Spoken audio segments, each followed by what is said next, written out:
مرحبا أهل الكمال مرحبا أهل النوادي. Bismillahirrahmanirrahim. Assalamualaikum warahmatullahi wabarakatuh. Alhamdulillahilladzi hadana lihadza wa ma kunna linahtadiya laula an hadanallah.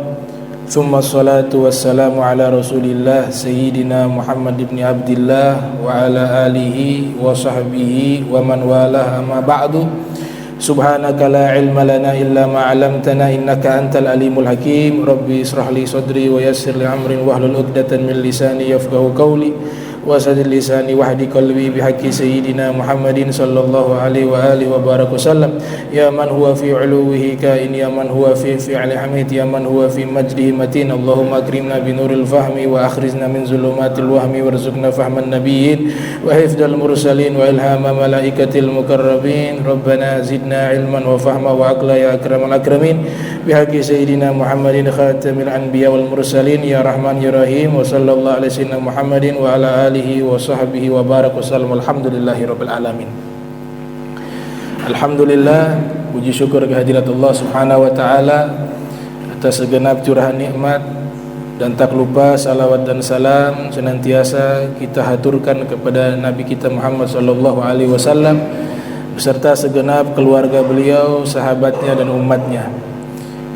Kita masih membahas prolog mukaddimah dari kajian kita sesuai dengan nazam dari Ibnu Ruslan di dalam kitab Zubat. Jadi ilmu-ilmu yang wajib apa saja yang harus kita pelajari.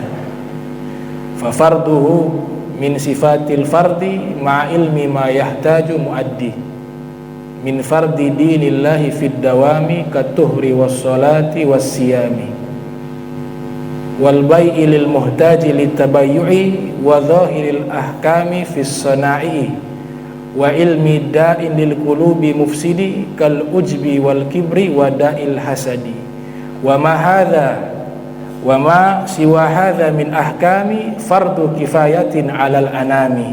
Nah, itu teks dari kitab Zubat menyatakan ilmu yang wajib. Yang pertama ilmu tauhid, ilmu kalam. Ilmu yang wajib kedua bagi umat Islam adalah ilmu fikih. Ilmu yang wajib yang ketiga adalah ilmu tazkiyatun nufus, pembersihan hati. Tiga ini ilmu yang wajib dipelajari. Wajib, fardu ain. Wa ma siwa hadza min ahkami fardu kifayatin 'alal anami. Selain daripada tiga ilmu tadi, untuk ilmu agama Islam hukumnya fardu kifayah. Misalnya di kampung itu ada yang ahli hadis, artinya sudah ada satu orang ahli hadis, dosa-dosa yang ada satu kampung diangkat.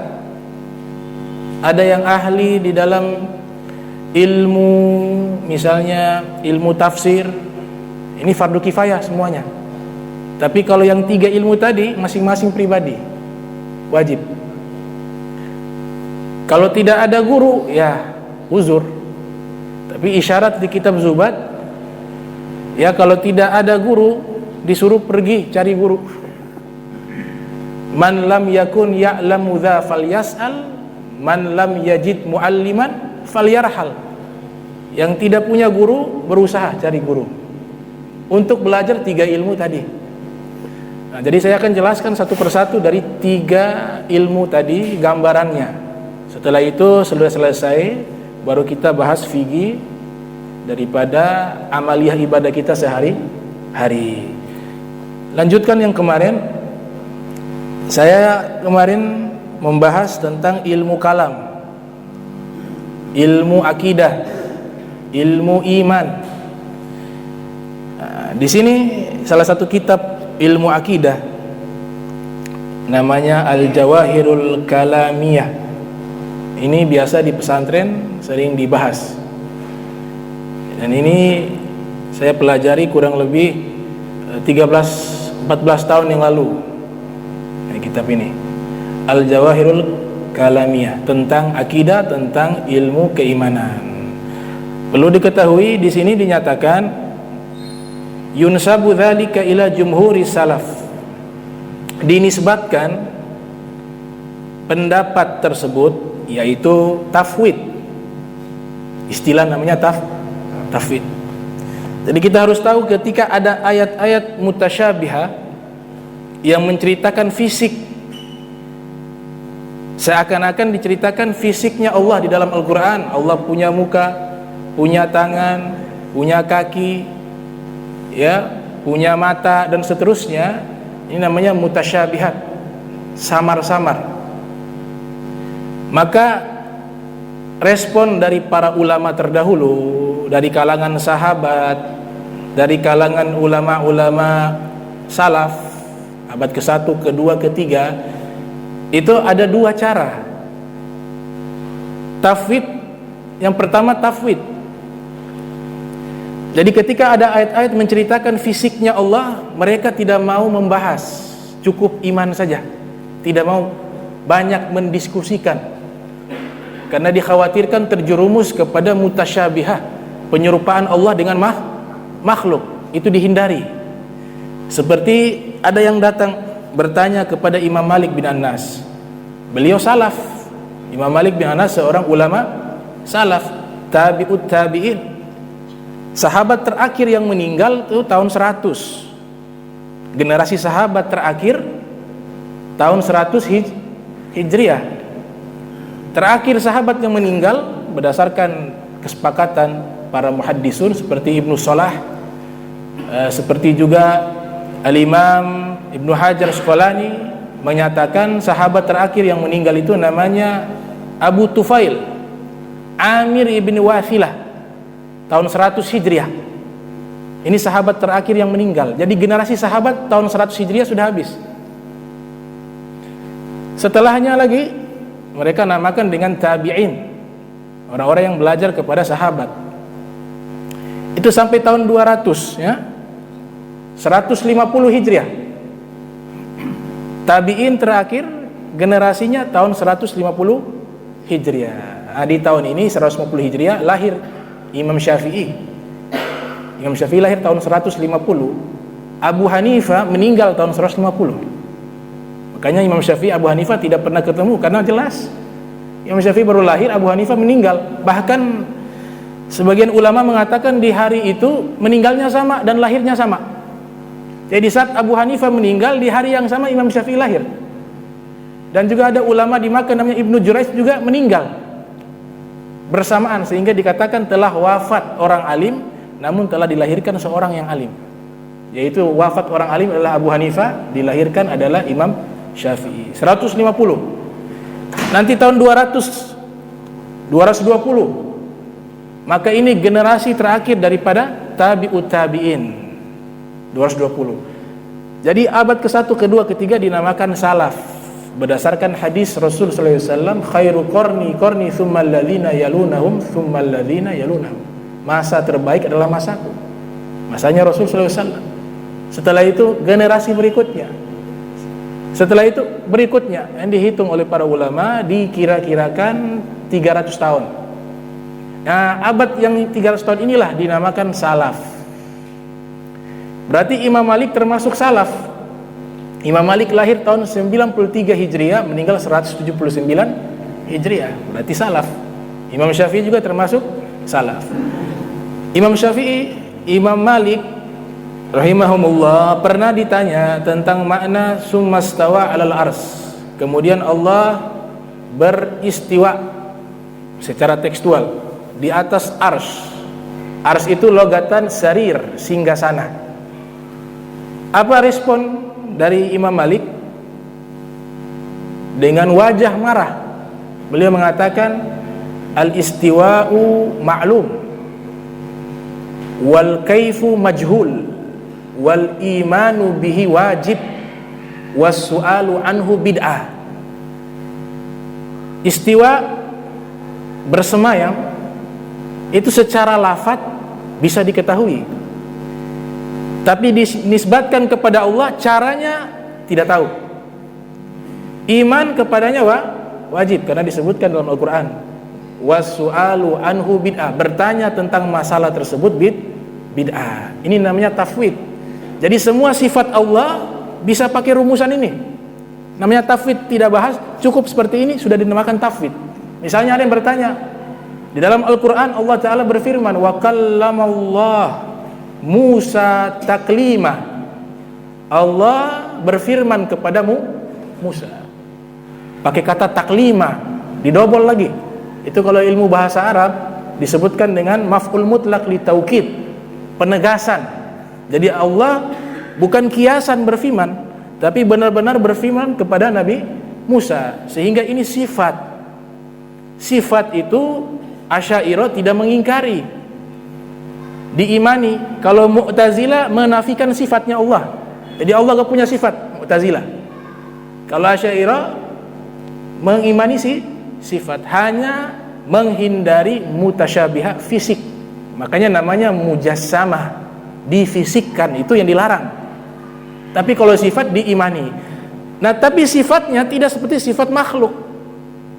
Allah berfirman, tapi tidak seperti kita. Firman itu artinya kalau bahasa manusia, makhluk itu berbicara. Tapi berbicaranya Allah tidak seperti berbicaranya makhluk. Makhluk berbicara pakai lisan, pakai huruf, pakai suara, pakai kata. Dan ketika seseorang berbicara menggunakan huruf dan kata, terikat dengan waktu. Saya memulai berbicara, maka dihitung awal kata saya, hitungan waktu per detik, sampai selesai saya berbicara, durasi waktunya bisa dihitung.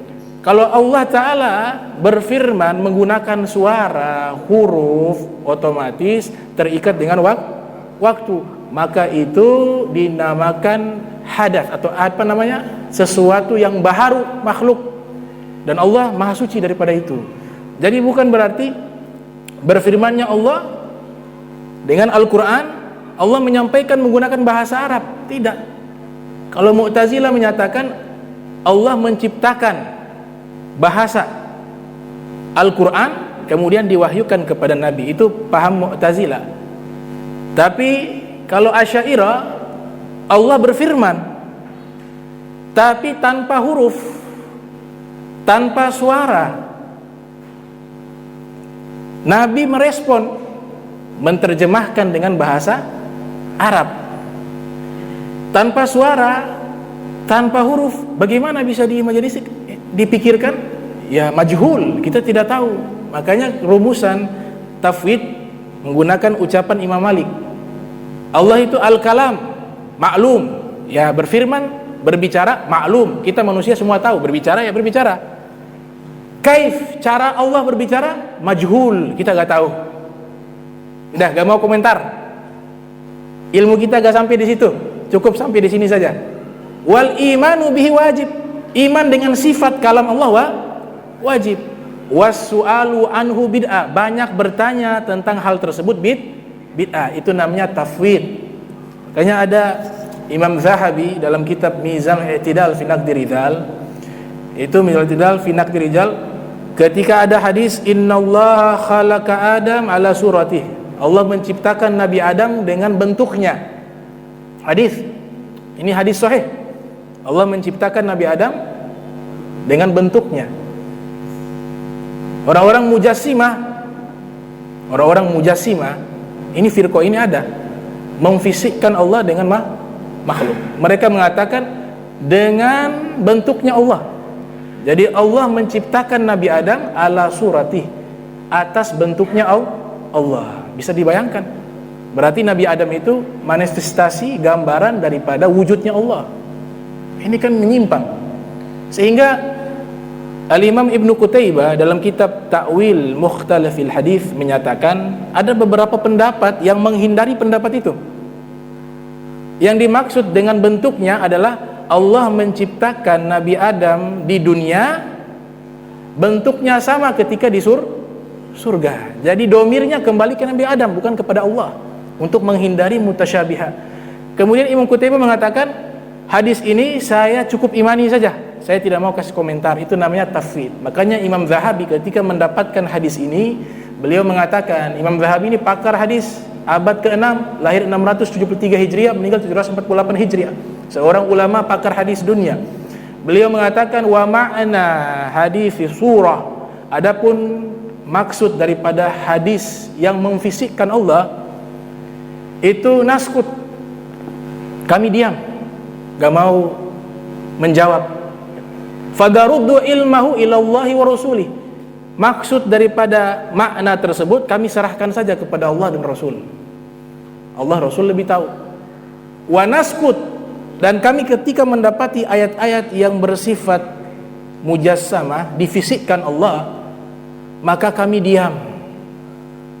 Gak dipublikasi, gak disebarkan, gak dibahas. Kama sakata salaf, sebagaimana ulama salaf. Kata beliau, ulama salaf diam. Ma'a jazmi, tapi dalam hati yakin, annallaha laisa kamislihi syai'. Allah Ta'ala tidak menyerupai apapun, makhluk apapun. Itu namanya tafwid. Yang jadi masalah bukan di masalah tafwid. Tafwid itu metodologi yang sudah diterapkan. Tapi yang jadi masalah ketika ada ulama yang mentakwil kemudian dilarang. Dikatakan takwil itu sesat. Nah, ini perlu diketahui bahwa saya kumpulkan ini ulama salaf takwil. Takwil ini metodologi yang dilegalkan oleh Nabi Muhammad SAW. Bahkan takwil itu dilegalkan oleh Allah Ta'ala dalam Al-Quran. Dalam surat An-Nisa ayat 162, Allah Ta'ala berfirman, wa ma ya'lamu ta'wilah illallah wa rasikhuna fil ilm. Tidak ada yang mengetahui takwilan kecuali Allah dan orang-orang yang mantap di dalam ilmu. Jadi yang mentakwil para mufassirun, orang-orang yang paham tentang ilmu. Kemudian yang kedua, Nabi SAW dalam hadis mendoakan kepada Abdullah bin Abbas. Nabi mendoakan Abdullah bin Abbas. Disebutkan di dalam hadis yang sahih, Allahumma faqihhu fid din wa 'allimhu ta'wilah. Ya Allah, berikan anak tersebut paham agama, hukum agama, ia paham. Wa 'allimhu ta'wil, dan ajarkan anak tersebut ta'wil. Nabi doakan ta'wil. Ta'wil yang dimaksud di sini, kalau kita buka kitab, ada kitab 20 jilid, judulnya Adwaul Bayan. Adwaul Bayan, disusun oleh orang Afrika, Singkiti. Dia punya suku namanya suku Singkiti di Afrika, dekat Maroko. Negara apa namanya? Bukan ini. Jadi ada satu negara dekat Maroko itu, di situ suku Singkiti, orang-orang Afrika. Mereka punya kelebihan hafalan kuat. Jadi anak-anak usia 5 tahun, 6 tahun sudah hafal Al-Quran. Dan rata-rata menjadi ulama besar. Orang Afrika, Singkiti. Beliau ahli tafsir. Dia punya kitab yang satu namanya As-Singkiti wa Manhaju fit Tafsir, nama kitabnya. Beliau mengatakan makna dari takwil di dalam doanya Nabi Muhammad SAW kepada Ibnu Abbas adalah makna mentakwilkan ayat Al-Quran. Jadi Ibnu Abbas didoakan oleh Nabi diberikan pemahaman dalam takwil, yaitu maknanya jika ada ayat-ayat yang sulit dipahami, maka beliau takwil bukan atas hawa nafsu tapi dengan ilmu. Ini disebutkan. Jadi Ibnu Abbas dalam doa tersebut mentakwil Al-Quran. Dan sahabat-sahabat Nabi SAW banyak yang mentakwil, seperti Imam Ali bin Abi Thalib dalam kitab Al-Farqu Bainal Firaq, ketika ditanya tentang Tsummastawa 'alal ars, itu artinya apa? Bersemayam di atas arsy Allah. Imam Ali menjawab, Innallaha ta'ala khalaqal arsya izharan liqudratihi wala makanan li dzatihi. Ini kata Imam Ali bin Abi Thalib, sahabat Nabi SAW, Ahlul Bait Rasul SAW. Sesungguhnya Allah Ta'ala menciptakan arsy untuk menunjukkan kekuasaan Allah, bukan untuk Allah tinggal di tempat tersebut. Walladzi ayyana aina fala aina lahu wa kayfa kaifa fala kaifa lahu. Allah Ta'ala menciptakan segala sesuatu, tempat waktu, dan Allah tidak butuh kepada tempat dan waktu. Dalam hadis Sahih Bukhari, sahabat Nabi namanya Imran ibn Husain, ia katakan, kana Allah itu ada, wallahu ma syai' wa syai' ma ma'allah, la syai'un ma'allah, dan tidak ada sesuatu yang bersama Allah. Itu ilmu kalam, seperti itu dibahas. Nah, ini disebutkan di sini. Ternyata banyak para ulama salaf yang takwil Al-Quran. Sebelum kita mengutip ucapan para ulama salaf tentang takwil, kita harus tahu arti takwil itu apa. Apa sih takwil? Takwil itu agak sedikit berbeda dengan tafsir, tapi hampir sama. Ini kitab disusun oleh Al-Imam Husain bin Muhammad Al-Asfahani, meninggal pada tahun 403 Hijriah. Ini beliau pakar tafsir, pakar hadis, pakar setiap kosakata di dalam Al-Quran. Ini kitab menjelaskan per kata di dalam Al-Quran, maknanya apa secara bahasa yang benar. Sini beliau sebutkan makna takwil di halaman 27. Jadi takwil itu diambil dari kata kerja awwala yu'awwilu ta'wila. Apa arti takwil? At-ta'wil minal awli ay ruju' ilal asli. Takwil artinya mengembalikan ke asalnya. Mengembalikan ke asalnya. Maksudnya apa? Ada kalanya di dalam kata-kata bahasa, bukan hanya bahasa Arab tapi bahasa yang lainnya juga, itu ada kata yang hakiki, ada yang majazi, ada yang sifatnya memang konkret, diucapkan katanya seperti itu, maknanya seperti itu, namanya hakiki. Tapi ada berupa majaziyah, kiasan. Yang dimaksud kiasan, lafadznya seperti itu tapi maknanya bukan seperti itu. Itu banyak di dalam Al-Quran. Seperti Allah Ta'ala menyebutkan, yursil alaikumus sama'a midrara, kami turunkan kepada kalian langit. Bisa dipahami langit, maknanya apa langit? Hujan. Allah sebutkan langit. Ada juga wahfad janahak limanittaba'aka minal mu'minin, wahai Nabi Muhammad SAW, rendahkanlah kedua sayapmu kepada orang-orang yang mengikutimu dari kalangan orang-orang beriman. Ini kiasan. Bagaimana punya sayap disuruh rendahkanlah kedua sayapmu, berarti maknanya kiasan. Makna sayap direndahkan di sini adalah tawadhu, rendah hatilah kepada pengikutmu, kata Allah Ta'ala kepada Nabi Muhammad sallallahu alaihi wasallam. Jadi takwil artinya mengembalikan ke makna asalnya. Wa yurja'u ilaihi wa dzalika huwa raddu syai' ila ghayatil muradihi minhu ilman kana aw fi'lan. Dan ini mengembalikan sesuatu makna ke makna yang dimaksud, bukan kata atau arti daripada kata. Tapi takwil adalah mengembalikan kata ke dalam makna aslinya, makna yang dimaksud oleh Allah Subhanahu wa Ta'ala dan oleh Nabi Muhammad sallallahu alaihi wasallam. Maka dibatasi, yang bisa mentakwil mereka yang belajar kepada para sahabat, kepada para ahlul bait, kepada tabi'in dan seterusnya. Dan sekarang saya sebutkan ini kitab dengan segala hormat, walaupun saya belajar dulu, ini belum bisa dikatakan tepat 100%. Karena ada kitab yang lain mengatakan ulama salaf banyak juga yang takwil. Dalam kitab ini mengatakan yang paling banyak takwil adalah ulama khalaf. Khalaf itu abad ketiga ke atas. Namanya salaf, khalaf, mutaakhirin. Kalau kita buka tafsir, saya kan baca langsung, bukan nonton di YouTube. Saya baca puluhan tahun, tengah malam, puluhan jilid kitab tafsir. Saya baca kitab tafsirnya ulama khalaf, hampir semua takwil, itu gak bisa diingkari. Hampir semua. Ibnu Katsir takwil, Imam Qurtubi takwil, Imam Alusi takwil, Imam Suyuti takwil, dan seterusnya. Kalau salaf, ini menurut beberapa kitab mengatakan salaf tafwid lebih banyak.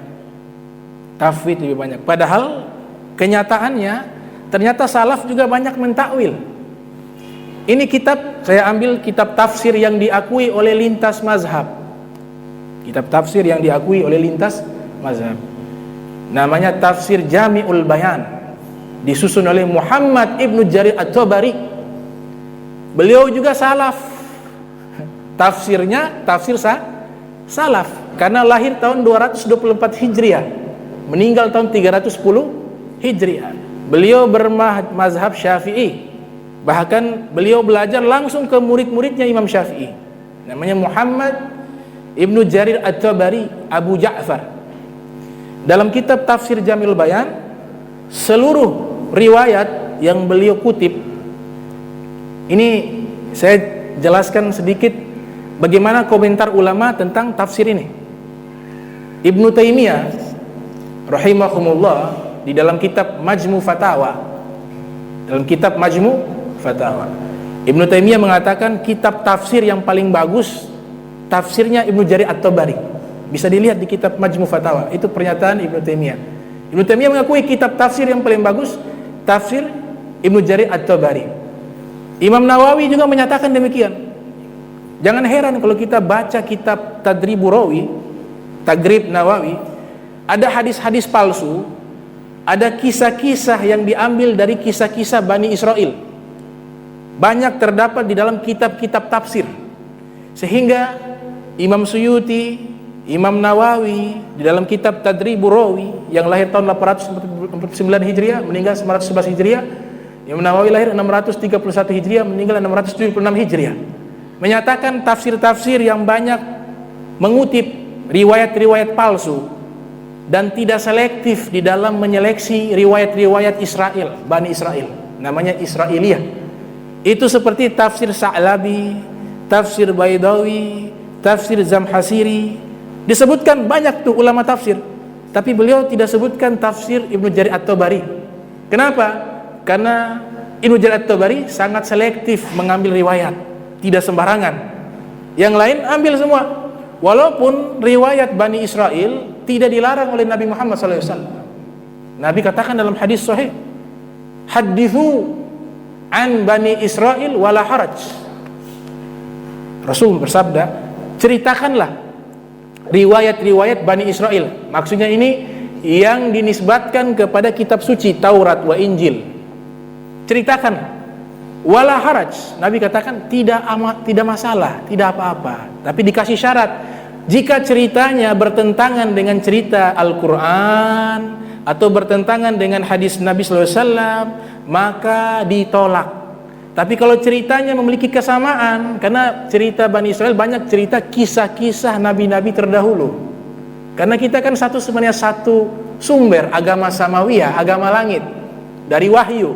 Hanya saja bedanya Taurat, Injil itu beritanya ditahrif. Tahrif itu dirubah. Sanadnya tidak ada. Berbeda dengan Al-Quran, diriwayatkan secara mutawatir.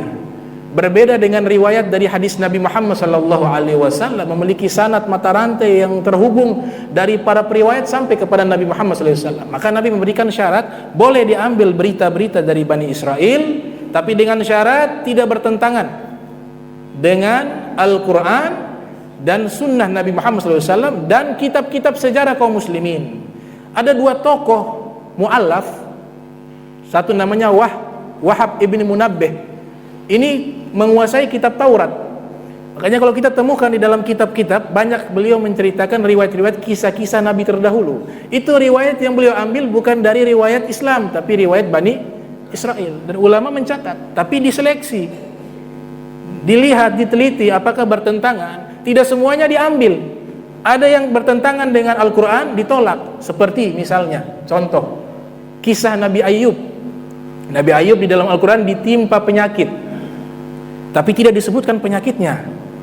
Dan kita mengakui bahwa para nabi di dalam pemahaman Asy'ariyah itu menyatakan para nabi itu bisa sakit, tapi sakit yang tidak menghinakan, sakit yang tidak membuat manusia lari. Kenapa? Ini kekasihnya Allah, manusia pilihan. Hanya sakit-sakit secara a'radu basyariyah, sifat manusiawi seperti demam, ya, ada batuk, kemudian sakit gigi seperti Nabi Musa sakit gigi dalam riwayat. Tapi kalau sakit Nabi Ayub disebutkan itu belatung, ulat keluar dari daging-dagingnya. Nah, ini ternyata diteliti, ini riwayat bukan sumbernya dari Islam tapi dari Israiliyat. Maka ditolak oleh para ulama. Namun terdata di dalam kitab-kitab tafsir. Para ulama tafsir sebagian mungkin tidak selektif untuk menyaring berita, atau mungkin ada yang sengaja menulis untuk membandingkan. Ini loh kisah yang benar seperti ini yang salah, ini dari agama Islam, ini dari Bani Israel. Seperti Ibnu Katsir, beliau membandingkan kedua-dua kisah, dua riwayat yang bersumber dari ajaran Islam dan riwayat yang bersumber dari Israiliyah untuk dibandingkan. Dan ada namanya tasfih. Ini yang jadi masalah. Ada kalanya ulama tafsir tidak niat mencantumkan riwayat tersebut, tapi generasi berikutnya yang mencetak lagi, menulis ulang. Mereka lupa menjelaskan keterangannya.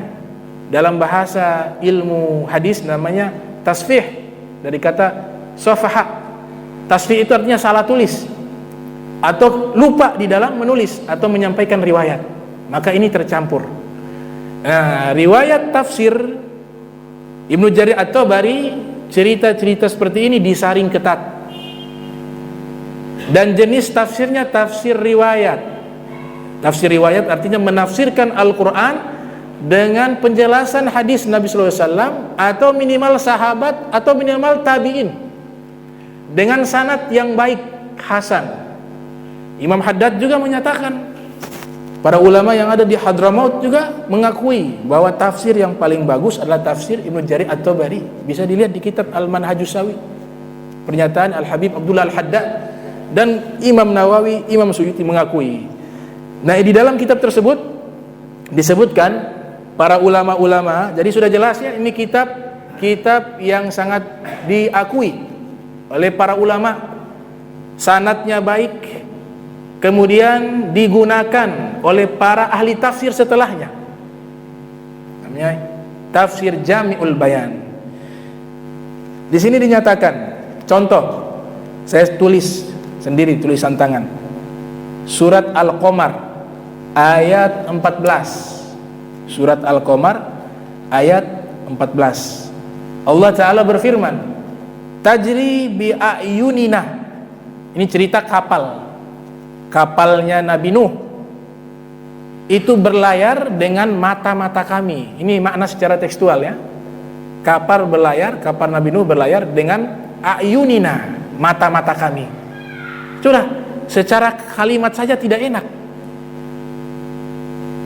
Berarti mata banyak. Bi a'yunina, mata-mata kami. Bukan ainai. Ainai dua mata. Bi a'yunina, mata-mata kami. Ini kan makna lafaz, makna kata, tapi takwilannya ulama salaf yang takwil. Namanya Sufyan ibnu Uyainah, gurunya Imam Syafi'i yang ada di kota Makkah, lahir tahun 107 Hijriah. Salaf kan, 107. Meninggal 198 Hijriah. Apa tafsiran beliau? Beliau mentakwil makna daripada bi'ayunina ay bi'amrina. Bukan maknanya mata, tapi perintah kami. Kapal Nabi Nuh berlayar berdasarkan perintah kami. Kami di sini adalah Allah Subhanahu wa ta'ala, bukan matanya Allah. Paham ya? Itu baru satu. Kemudian Al-Imam Ali Zainal Abidin Ibn Husain, salaf juga. Beliau tahun abad pertama Hijriah, anak daripada Al-Imam Husain. Ketika beliau berdoa, Anta Allah alladzi la yahwika makanun. Engkau adalah Allah yang tidak diliputi oleh tempat. Itu pernyataan doa Al-Imam Ali Zainal Abidin dalam kitab Al-Farqu Bainal Firaq. Kemudian berikutnya yang disebutkan, wa huwa ma'akum aima kuntum. surat Al-Hadid ayat 4. Artinya Dia Allah bersama kalian dimanapun kalian berada. Itu secara teks. Dia Allah bersama kalian dimanapun kalian berada. Surat Al-Hadid ayat 4. Yaqulu Sufyan Ats-Tsauri. Ini beda lagi. Tadi Sufyan ibnu Uyainah. Yang ini namanya Sufyan Ats-Tsauri. Beliau lahir 97 Hijriah, meninggal 161 Hijriah, salaf. Bahkan di dalam Zubat dikatakan bahwa para imam yang terbaik itu disebutkan Asy-Syafi'i wa Maliku wa Nu'manu wa Ahmad bin Hanbal wa Sufyanu wa ghairuhum min sa'iril a'immah 'alal huda wal ikhtilafu rahmah. Imam-imam terbaik adalah yang pertama Imam Syafi'i menurut Imam Ruslan dalam kitab Zubat. Yang kedua Imam Malik. Yang ketiga Nu'man Abu Hanifah. Yang keempat adalah Ahmad bin Hanbal. Yang kelima adalah Sufyan. Dimaksud Sufyan di kitab Zubat itu adalah Sufyan Ats-Tsauri. Apa takwilan dari Sufyan Ats-Tsauri? Makna Dia Allah bersama kalian dimanapun kalian berada. Artinya adalah bil ilmi. Bukan Allah bersama kalian di situ, tapi dengan ilmunya Allah. Allah dengan ilmunya bersama kalian, bukan zatnya Allah bersama kalian. Ini ditakwil oleh Sufyan Ats-Tsauri, salaf. Kemudian berikutnya, kalau saya punya buku yang satu itu ulama salaf yang mentakwil, itu satu buku. Ini saya ambil rangkuman saja, satu buku penuh isinya takwil ulama salaf dari kalangan sahabat, tabi'in, tabi'ut tabi'in. Kalau khalaf tidak terhitung, ya, kalau khalaf tidak terhitung. Kemudian di sini dikatakan fa aynama tuwallu fathamma wajhullah. Surat Al-Baqarah ayat 115.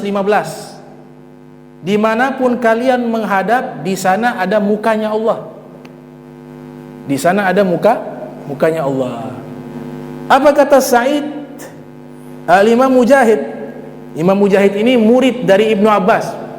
Lahir tahun 21, salaf. Lahir tahun 21, meninggal 103 Hijriah. Yang dimaksudkan mukanya Allah bukan muka, tapi kiblatullah, kiblatnya Allah, yaitu Ka'bah. Karena ini hadis menceritakan Nabi sholat sunnah. Nabi sholat sunnah di atas kendaraan. Kemudian sebagian sahabat ketika ingin melaksanakan sholat sunnah ingin mengarahkan ke arah kiblat. Tapi Nabi SAW ketika sholat sunnah tidak mengarahkan ke arah kiblat. Ke arah kendaraan itu menuju kemana? Nabi sholat sunnah. Maka ayat ini turun mengatakan di sana engkau menghadap, di situ ada kiblatnya Allah. Itu. Jadi wajhullah adalah kiblatullah. Kemudian ada juga Sa'id bin Zubair.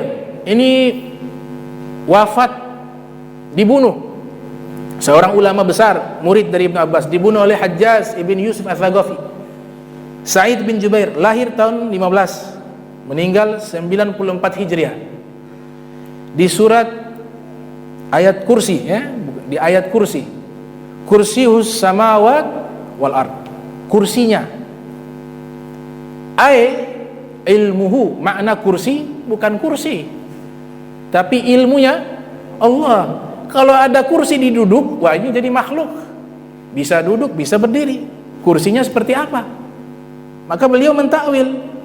Ini semua sanadnya hasan, tidak ada yang palsu, tidak ada yang lemah. Hasan dan sahih. Dan ini dia punya sanadnya namanya Ali. Ilmu hadis namanya sanadnya Ali. Ada sanad namanya Nazil. Ada namanya Ali. Kalau Ali itu tinggi sanadnya. Makin sedikit riwayat yang sampai ke Nabi, makin tinggi derajatnya. Makin kuat sanadnya. Tapi makin banyak, namanya Nazil, makin turun derajatnya. Misalnya saya dapat hadis dari Nabi, dari guru saya, jumlahnya ada 40 orang baru sampai ke Nabi. Ada saya punya guru, ternyata jumlahnya 27 misalnya, atau 28. Maka dia punya lebih tinggi. Nah, ini rata-rata semuanya Ali. Karena yang mengarang tafsir asli salaf. Kemudian berikutnya Innama yubayyunallah yadullah fawqa aidikum. Orang yang berbaiat kepadamu itu Rasulullah. Ini dalam kejadian Sulhah Hudaybiyah. Sulhah Hudaybiyah. Waktu Nabi mau umroh tapi dilarang oleh orang Quraisy. Akhirnya dibuat perjanjian, kembali pulang Rasulullah SAW. Sebelum hal itu mereka membuat baiat, namanya baiat Ridwan. Ada baiat Ridwan di bawah satu pohon. Makanya Allah abadikan itu dalam Al-Quran kan? Laqad radiyallahu anil mu'minin. Terus idh yubay'una tahta syajar. Sungguh, ini Allah nyatakan sungguh. Laqad, sungguh Allah ridho kepada orang-orang beriman. Ada sahabat namanya Ma'qal bin Yasar mengatakan, waktu itu jumlah sahabat yang ikut baiat Ridwan 1.400 orang. Allah nyatakan saya ridho kepada mereka. Karena Allah nyatakan ridho, dinamakan baiat Ridwan, baiat yang mendapatkan ridhonya Allah Subhanahu wa taala. Nah, ini yang disebutkan yadullah, tangan Allah ada di atas tangan kalian. Maksudnya apa di situ? Kata Sa'id ibn Zubair, kata Taus bin Kaisan al-Yamani.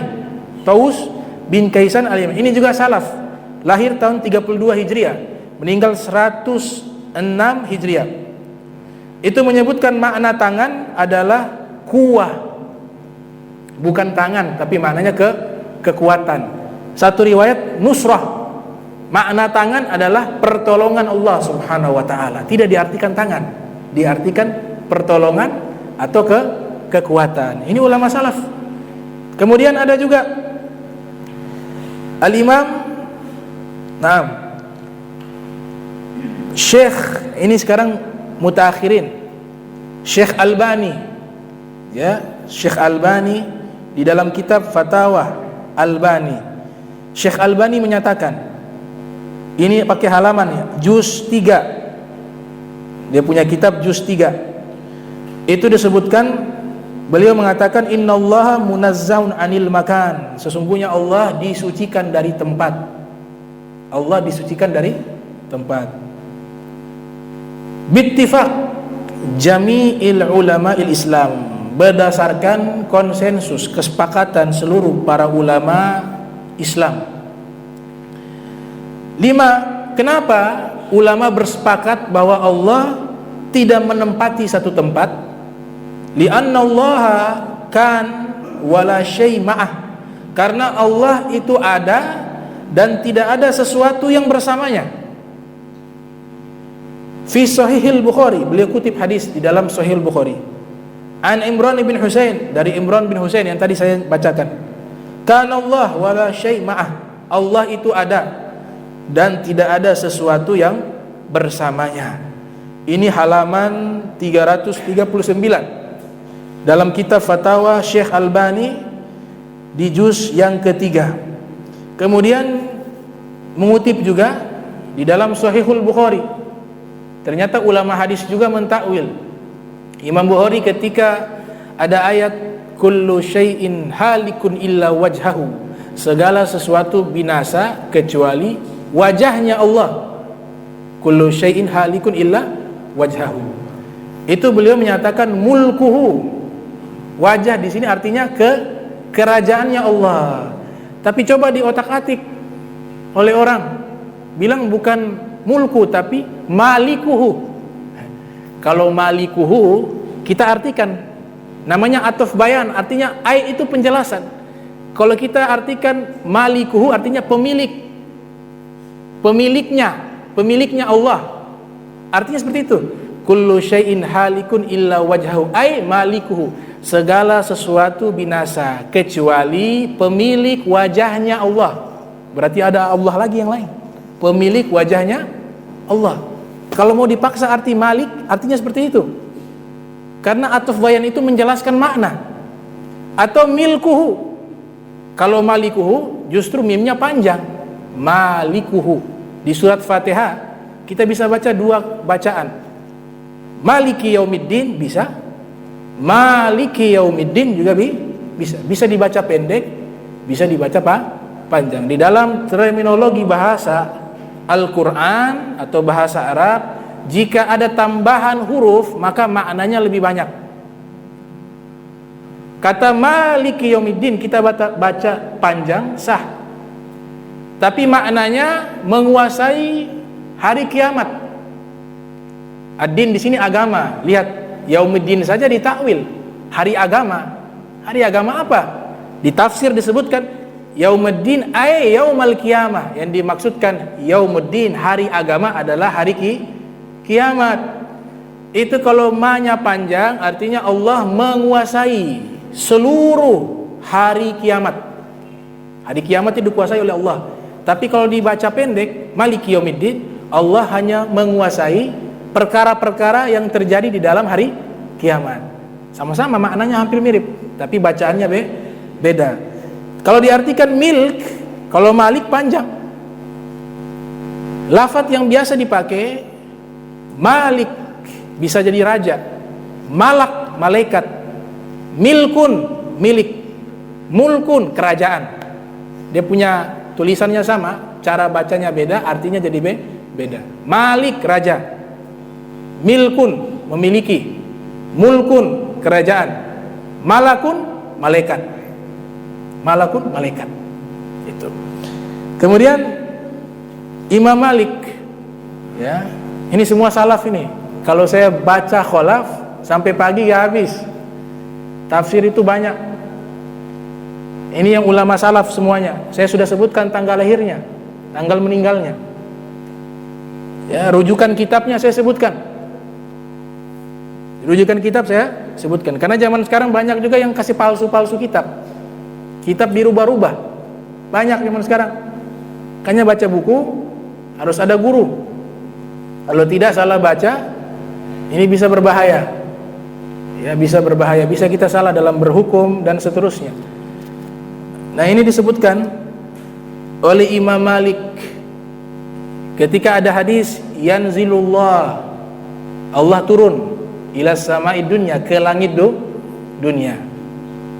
Hina yabqa thuluthil lail akhir, ketika sepertiga malam. Ketika sepertiga malam Allah turun. Ini kalau diartikan turun, kita kan disuruh oleh Allah. Allah turunkan firman untuk kita bisa tangkap dengan akal. Kalau tidak bisa tangkap dengan akal, ditakwil.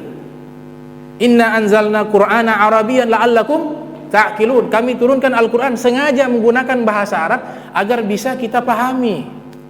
Kalau ini kita pahami gak bisa, berarti ada yang salah. Yanzilullah, Allah turun ke langit dunia setiap sepertiga malam. Turun. Sebagian menyatakan turun, benar-benar turun. Kalau benar-benar turun sepertiga malam, di setiap dunia ini sepertiga malamnya satu tempat dengan tempat lainnya berbeda. Jadi bisa turun di sini, turun di sana, turun. Berarti kerjaannya turun-turun saja. Sudah gak naik-naik lagi. Kemudian aras itu kemana? Aras kemana? Sedangkan dalam Al-Quran berarti kontradiksi antara hadis sahih dengan Al-Quran. Kalau ada kontradiksi hadis sahih dengan Al-Quran, maka diselaraskan maknanya. Kalau gak bisa juga, hadis ditinggalkan, ambil Al-Quran. Itu sabda Nabi SAW. Kalau kalian temukan sabdaku khilafa qaulillah, bertentangan dengan firman Allah, fada'u qauli, tinggalkan sabdaku, kemudian fakhudhu kalamullah, ambillah firman Allah. Fa innahu qaul, itu adalah ucapanku, kata Nabi SAW. Karena tidak mungkin hadis itu bertentangan dengan Al-Quran. Jadi kalau ada yang bertentangan, berarti bisa diteliti itu bukan hadis Rasulullah SAW jika bertentangan dengan Al-Quran. Tapi alhamdulillah ulama-ulama kita banyak yang mereka menghabiskan waktu untuk meneliti hal tersebut. Jadi ketika hadis ini dengan summa stawa al-ars, Allah bersemayam di atas ars, kemudian di hadis Allah turun. Pertanyaannya pakai akal, karena dalil itu dalam ilmu kalam bisa dua, nakli wa akli. Dalil nas kutipan, dalil akal. Tapi harus diingat, nakli dulu baru akal. Gak boleh akal saja tanpa ada nakli, atau nakli saja tanpa ada akal. Ini bertentangan dengan rumusan yang dibuat oleh para ulama. Allah bersemayam di atas arsy. Kita kan biasa tunjuk Allah di langit, berarti tempat. Langit itu secara bahasa artinya sumu, fitrah. Al-makanah laisal makan. Tempat, bukan tempat tapi kedudukan, pangkat. Ini isyaratnya pangkat Allah itu maha tinggi. Hadis Jariyah, seorang budak wanita waktu datang, ini Nabi tanya, ini Islam? Ya. Aina Allah, di mana Allah? Dia bilang fis sama, di langit, sambil menunjuk. Oh, a'tikha fa innaha mu'minah. Merdekakan dia beriman. Ini hadis kalau kita memperdalam dinamakan saz. Dia punya sanad walaupun sahih riwayat Muslim, tapi dia punya matan itu saz, bertentangan dengan riwayat yang banyak yang lebih sahih. Di riwayat Sahih Bukhari tadi jelas, Imran bin Husain mengatakan Allah itu ada dan tidak ada sesuatu bersama Allah, termasuk tempat. Di dalam kitab Al-Muwatta Imam Malik, teks hadisnya mirip seperti ini. Nabi bertanya bukan aina Allah, tapi Nabi nyatakan, bagaimana engkau masuk Islam? Bagaimana cara masuk Islam? Maka dia katakan, asyhadu an la ilaha illallah wa Muhammad Rasulullah. Syahadat. Kemudian Nabi mengatakan, dia sudah Islam, fa'atikha, merdekakan dia, fa innaha mu'minah. Tanpa Nabi mengatakan aina Allah, di mana Allah. Karena kejadian ini saja bertentangan dengan hadis yang lebih sahih. Orang yang masuk Islam itu disepakati oleh seluruh ulama, bukan tanya di mana Allah, langsung dia masuk Islam. Ada orang tanya begitu. Mau masuk Islam nih di Masjid Al-Munawwar. Masuk Islam. Ini kan cerita Nabi mau uji apakah dia Islam atau tidak. Dia beriman atau tidak. Datang di Masjid Al-Munawwar, ada orang baru masuk Islam. Di mana Allah? Di langit. Oh sudah, alhamdulillah, sudah masuk Islam. Berarti hadisnya ini ada saz. Ada bertentangan dengan hadis yang jumlahnya lebih banyak. Cara masuk Islam apa? Syahadat. Kau Islam? Bagaimana Islam? Asyhadu an la ilaha illallah wa asyhadu anna Muhammadar Rasulullah. Ini cara masuk Islam benar. Ini yang beriman yang benar. Dan ternyata di hadis Muwatta itu ada riwayat seperti itu. Yang Nabi tanya bukan di mana tempat, tapi Nabi tanya bagaimana cara masuk Islam. Maka dia katakan, saya bersaksi tiada Tuhan selain Allah dan engkau adalah Nabi Muhammad utusan Allah SAW. Kemudian Nabi katakan, merdekakan dia sudah beriman, artinya dia sudah masuk Islam. Bisa paham ya? Nah itu. Tadi kembali, ini dua bertentangan. Yang satu Allah berfirman di atas langit, tapi di hadis Allah tuh turun. Sekarang saya tanya, Allah suruh berfikir di dalam Al-Quran, ya, ulul albab. Disuruh ulul albab itu apa? Suruh berfikir. Yatazakkaru, ingatlah, berfikirlah. Yatafakkaru, renungkanlah firmanku. Kalau sepertiga di setiap daerah, setiap kota itu masing-masing berbeda. Saya sudah cari di buku geografi, tapi versi kitab. Nama kitabnya Ajaib wal Garaib Mawjudat wal Makhlukat, Al-Imam Kuzawaini. Beliau mengatakan sepertiga malam di setiap wilayah di dunia itu tidak pernah terputus satu hari penuh. Sini sepertiga malam, di waktu yang lain sepertiga malam lagi, seterusnya. Jadi sehari penuh sepertiga malam. Jika kita pahami secara tekstual, berarti Allah Ta'ala itu tidak pernah ke arsy. Karena satu hari penuh 24 jam di bumi. Karena sepertiga malam di setiap tempat tuh ada sampai satu hari. Bisa dipahami? Ya. Berarti ini untuk dapat dipahami dua cara. Kita orang awam yang tidak mendalami ilmu kalam. Saya belajar ilmu kalam itu 4 tahun. Ilmu kalam, ilmu tauhid 4 tahun saya belajar. Jadi dikatakan kalau kita ini orang awam, ada ayat-ayat seperti itu cukup iman saja. Gak usah diimajinasikan, tidak usah dibincangkan, tidak usah diberikan komentar. Ini yang paling aman. Itu namanya tafwid. Tapi kalau kita baca ada ulama-ulama yang mentakwil, jangan kita ingkari karena mereka dengan ilmu. Bagaimana? Siapa yang mentakwil masalah ini? Imam Malik. Bisa dilihat di kitab Fathul Bari. Fathul Bari itu ada 20 jilid lebih. Disusun oleh Ahmad ibn Ali Ibnu Hajar al-Asqalani, lahir tahun 773 Hijriah, meninggal 852 Hijriah. Imam Malik menyatakan makna turun bukan Allah turun, tapi rahmatun makhsusah. Di sepertiga malam Allah turunkan rahmat khusus. Nah, kalau ini kan bisa masuk ke akal, bisa nyambung ke dalil akli. Oh, berarti Allah turunkan. Makna turunkan berarti bukan di atas Allah, karena Allah tidak terikat dengan tempat. Jadi bagaimana kaif? Majhul. Di mana Allah? Kita tidak tahu. Karena Allah tidak terikat dengan tempat, cukup diimani. Berarti kalau rahmat yang diturunkan, maka sepertiga malam itu Allah turunkan rahmat khusus, semuanya kebagian sepertiga malam. Tanpa Allah Ta'ala tuh naik turun. Kalau naik turun berarti makhluk, bisa naik, bisa turun, bisa naik, bisa turun. Terikat waktu, terikat tempat. Imam Ali mengatakan wala makanan li dzatihi, Allah tidak terikat tempat dengan zatnya. Allah Maha Suci, ya, Maha Besar. Otak kita nggak nyampe ke situ, nggak nyampe dengan Allah Ta'ala. Makanya ilmu yang Allah kasih ke Nabi Muhammad SAW itu Allah sebutkan dalam Al-Quran, wa ma utitum minal ilmi illa qalila. Kalau Nabi Muhammad SAW saya sedikit, bagaimana kita? Ini perlu diketahui saudara-saudara sekalian, Allah Ta'ala telah mengajarkan kepada Nabi seluruh ilmu. Banyak kita baca di dalam ayat Al-Quran, orang bertanya yas'alunaka anir ruh, mereka bertanya kepada Nabi Muhammad tentang ruh, Nabi tidak menjawab. Tanya tentang hari kiamat, waktunya kapan, Nabi tidak menjawab. Tidak menjawabnya Nabi bukan karena Nabi tidak tahu, karena Allah Ta'ala yang nyatakan di dalam Al-Quran, wa 'allamaka ma lam takun ta'lam. Dia Allah yang sudah mengajarkan kepada Nabi Muhammad semua ilmu, semua termasuk hari kiamat kapan Nabi tahu, waktunya kapan, terjadinya kapan, Rasulullah SAW tahu.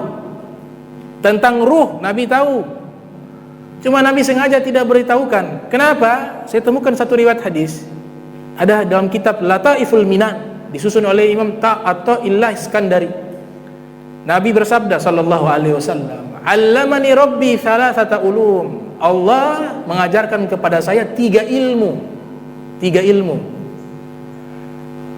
Ilman amarani bi ifsyaihi. Satu ilmu Allah perintahkan saya menyebarkan kepada manusia. Jadi ilmu yang pertama disuruh diajarkan, ilmu syariat, ilmu-ilmu lainnya yang kita miliki saat ini di kitab-kitab. Ini ilmu yang Allah perintahkan Nabi ajarkan. Kemudian ilmu kedua, wa ilman nahani bi ifsyaihi. Ilmu kedua Allah melarang saya menyebarkan. Allah yang larang. Kenapa? Lihat maslahat.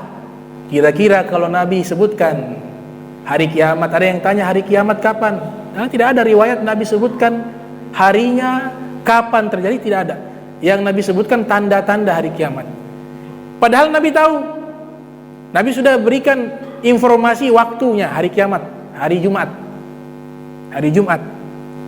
Ibnu Arabi beristihad ba'da sholat subuh. Kejadian hari kiamat hari Jumat. Makanya Jumat dari kata perkumpulan. Yaumul Jumat, hari berkumpulnya manusia. Sama seperti hari kiamat, hari berkumpulnya manusia. Karena hari kiamat terjadi di hari Jumat. Dan itu hadis Nabi sebutkan. Ibnu Arabi dalam kitab Fususul Hikam mengatakan ba'da sholat subuh, setelah sholat subuh, hari Jumat setelah subuh. Tapi tahun, waktunya kapan, Nabi tidak jelaskan. Bukan berarti Nabi tidak tahu, tapi Allah melarang Nabi untuk memberitahukan. Kenapa? Ada maslahat. Seandainya Nabi kasih tahu, ini kita hidup akan berantakan. Nabi bilang hari kiamat terjadi 2021, bulan ini tanggal sekian. Ini riwayat kita sudah dengar dari kecil. Sampai dari kecil tumbuh dewasa kita hidup gak tenang. Kenapa? Takut. Alah sebentar lagi nih, pas lagi dia hidup di tahun yang sama, itu sate rasa jamu. Alah ini sebentar lagi rusak. Betul tidak? Ibadah juga sudah tidak. Oh yang belajar sudah, ngapain belajar? Ini berapa hari lagi kiamat? Jadi mulai dari kecil walaupun puluhan tahun, karena hari kiamat ini hari yang besar. Allah bilang yauman tsaqila, hari yang berat. Jadi kita hidup dari lahir sudah gak enak kalau tahu hari kiamat kapan. Yang tukang maksiat, yang tidak takut sama Allah, dia bilang, ya mumpung hari kiamat masih lama, sudah tong maksiat dulu, nanti sudah dekat-dekat tong tobat. Jadi rusak. Makanya Allah melarang Nabi beritahu. Masalah ruh juga begitu. Di kitab Zubat dikatakan, waruma akhbara anha mujtaba fanumsiku maghala anha adaba. Kalau masalah tentang ruh, sebagaimana yang Nabi kabarkan, Nabi tidak menjelaskan, maka kita sebagai umat Nabi Muhammad SAW jangan sok-sok membahas masalah ruh, kecuali dari riwayat-riwayat yang Nabi telah jelaskan. Jadi ada maslahat. Kemudian ilmu yang ketiga, khayyarani bi ifsyaihi. Allah memberikan pilihan kepada saya. Mau disebarkan silakan, tidak disebarkan juga tidak masalah. Ini riwayat dalam kitab Lataiful Minan. Maka ilmunya Nabi sallallahu alaihi wasallam itu beliau kuasai seluruhnya, gak ada yang dirahasiakan oleh Allah Ta'ala. Nabi diajarkan seluruhnya oleh Allah Subhanahu wa Ta'ala. Terakhir saya tutup, itu pendapat pertama. Imam Malik mengatakan rahmat khusus yang turun. Pendapat kedua di kitab Fathul Bari, yang turun malaikat bukan Allah. Makanya dobatu sebagian ulama daripada guru-gurunya Ibnu Hajar Asqalani, Ibnu Hajar yang katakan sebagian guru-guru kami. Ibnu Hajar ini hafal hadis 500.000 hadis Rasul sallallahu alaihi wasallam. Beliau mengatakan para guru kami membaca bukan yanzilu tapi yunzilu. Bukan yanzilu tapi dibaca yunzilu. Ini kalau belajar ilmu nahu, nazala adalah kata kerja yang tidak butuh objek. Namanya lazim, intransitif, gak butuh objek. Turun, objeknya memang gak ada, selesai. Saya turun dari rumah saya turun dari pohon, intransitif. Tapi ketika pakai tambahan, kata fi'il lazim bisa dijadikan muta'addi dengan ditambah hamzah di awal, anzala. Sudah bukan artinya turun, tapi menurunkan, menambah imbuhan me, menurunkan. Kalau sudah ada kata menurunkan, berarti butuh objek. Maka guru-gurunya Ibnu Hajar membaca hadis tersebut, fayunzilullah, Allah menurunkan malaikat, Allah menurunkan rahmat, Allah menurunkan perintah di waktu sepertiga malam.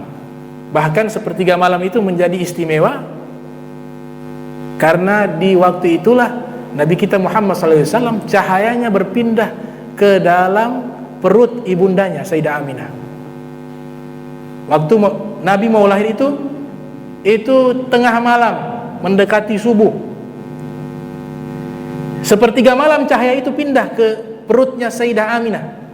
Karena waktu itu begitu istimewa, Allah jadikan waktu itu sebagai waktu mustajabah untuk memberikan penghormatan, kemuliaan kepada Sayyidul Wujud Al-Mustafa Nabi Yuna Muhammad sallallahu alaihi wasallam. Insyaallah mudah-mudahan bisa dipahami, dan kita akan lanjutkan lagi pertemuan berikutnya membahas daripada prolog fikih dan faqih, ilmu fikih dan para ahli fikih. Mudah-mudahan kita diberikan istiqamah, diberikan ketaatan oleh Allah Ta'ala, ikhlas di dalam ibadah kita, dan diwafatkan dalam keadaan husnul khatimah. Amin ya rabbal alamin. Allahumma jam'ana hadha jam'a marhuma wa tafarraqana min ba'di tafarraqa ma'suma wa la taj'al minna wa la minna syaqiya wa la mahruma.